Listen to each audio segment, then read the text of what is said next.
नमस्कार, द एजुटेक आपका स्वागत करता है। एजुटेक आज लेकर आया है पृथ्वी के सांस्कृतिक प्रभाग। आइए देखते हैं कौन-कौन से सांस्कृतिक प्रभाग हैं। संस्कृति के आधार पर पृथ्वी के रियल्स। पृथ्वी के जो प्रभाग हैं, उनमें एक प्रभाग सांस्कृतिक प्रभाग है। उसी के अंतर्गत हम यह वीडियो लेकर आए हैं। विश्व में अनेक प्रकार की संस्कृतियों का विकास हुआ है।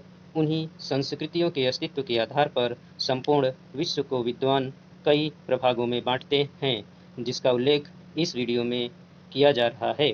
अगर आप इस वीडियो पर नए हैं तो इसे लाइक कीजिए, सब्सक्राइब कीजिए और शेयर कीजिए और हमारा मनोबल बढ़ाइए, जिससे हम आपके लिए ऐसे ही ज्ञानवर्धक वीडियो लाते रहें।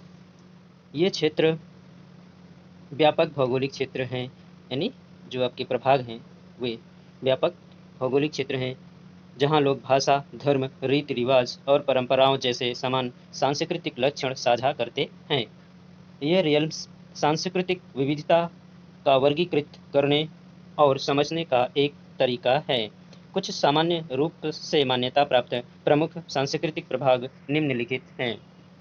इस्लामी संस्कृति क्षेत्र, मध्य पूर्व, उत्तरी अफ्रीका और एशिया के कुछ हिस्सों तक फैला हुआ यह क्षेत्र जीवन के विभिन्न पहलुओं में इस्लाम के प्रमुख प्रभावों, धर्म और उससे जुड़ी सांस्कृतिक प्रथाओं द्वारा और एक आम भाषा के रूप में अरबी की प्रबलता को परिभाषित किया गया है। यानी जो इस्लामी संस्कृति है वह मध्य पूर्व यूरोप कह सकते हैं, मध्य पूर्व यूरोप में और उत्तरी अफ्रीका, एशिया के कुछ हिस्सों, खासतौर से पश्चिमी एशिया में फैला हुआ है। यह जीवन में जो इसके इस्लाम का प्रभाव है, हर एक घटना में इनके जीवन में जुड़ी हुई जो भी है। और अगर भाषाओं का जो है देखा जाए प्रभाव, तो इन पर जो सबसे अधिक भाषा का प्रभाव है अरबी भाषा का है, जो अरब की है, और उसके साथ साथ अलग अलग क्षेत्रों में अरबी का रूपांतरण उर्दू भी इनकी एक भाषा है। दूसरा है ऑस्ट्रेलिया प्रशांत द्वीप सांस्कृतिक क्षेत्र। ऑस्ट्रेलिया, न्यूजीलैंड और विभिन्न प्रशांत द्वीपीय समूह को शामिल करता है यह क्षेत्र। इसकी विशेषता स्वदेशी संस्कृतियाँ, मौखिक परंपराएं, यानी बहुत सी ऐसी लोकल वहाँ की परंपराएं हैं। भूगोल, यूरोपीय प्रभावों का मिश्रण, यानी यूरोपीय लोग जाके वहाँ पर बसे हैं तो यूरोपीय जो संस्कृति है उसका भी वहाँ पर मिश्रण मिलता है। इनका संबंध समुद्र से गहरा और मजबूत होता है, क्योंकि ये इनके चारों तरफ ज़्यादातर समुद्र का विस्तार मिलता है। उप सहारा अफ्रीकी संस्कृति क्षेत्र, उप सहारा यानी सहारा के आसपास लगे हुए क्षेत्र, उप सहारा संस्कृति की विविध संस्कृतियों और भाषाओं को शामिल करता है। अफ्रीकी संस्कृति की विविधता, संस्कृतियों की भाषाओं को यह शामिल करता है। यह क्षेत्र अपने समृद्ध जातीय समूहों, यानी यहाँ पर बहुत से जाति समूह होते हैं, उन समूहों की अपनी जो संस्कृति है उसको, भाषाओं की इनकी जो विविधता है उसको, और धार्मिक प्रथाओं की एक विस्तृत श्रृंखला इसमें पाई जाती है, यानी इसमें बहुत अधिक विविधता मिलती है। पश्चिमी संस्कृति क्षेत्र, पश्चिमी यूरोप, उत्तरी अमेरिका और ऑस्ट्रेलिया को इसमें शामिल किया जाता है। इस क्षेत्र की विशेषता पश्चिमी भाषाएं, उदाहरण के लिए अंग्रेजी, स्पेनिश, फ्रेंच, व्यक्तिवाद, लोकतांत्रिक शासन, यहूदी ईसाई धर्म, लोकतांत्रिक संस्थानों पर विश्वास, यानी इन संस्थाओं का इन पर बहुत अधिक प्रभाव है। सांस्कृतिक विरासत पर यह संस्कृति विशेष रूप से ध्यान देती है, यही इनकी विशेषता है। पूर्वी एशियाई संस्कृति, पूर्वी एशियाई संस्कृति में चीन, जापान और दक्षिण कोरिया जैसे देश इसमें शामिल हैं।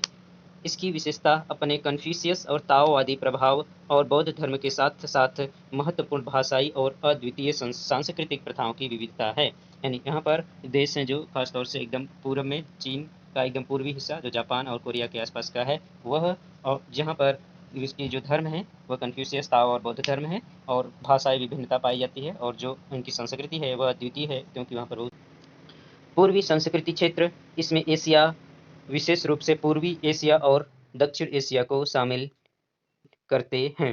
इस क्षेत्र में कन्फ्यूशियसवाद, बौद्ध धर्म, हिंदू धर्म और विविध धार्मिक परंपराओं, विश्वास प्रणालियों से प्रभावित संस्कृति के साथ विशिष्ट सांस्कृतिक प्रथाएं भी प्रचलित हैं या इसमें शामिल की जाती हैं। खासतौर से अगर इसका विस्तार बोले तो कहाँ पर पूर्वी एशिया, यानी चीन का दक्षिणी भाग, और इसी से लगा हुआ दूसरे देश जैसे फिलीपींस आपका आ जाता है, थाईलैंड हो जाता है, कंबोडिया हो जाते हैं, ऐसे देश।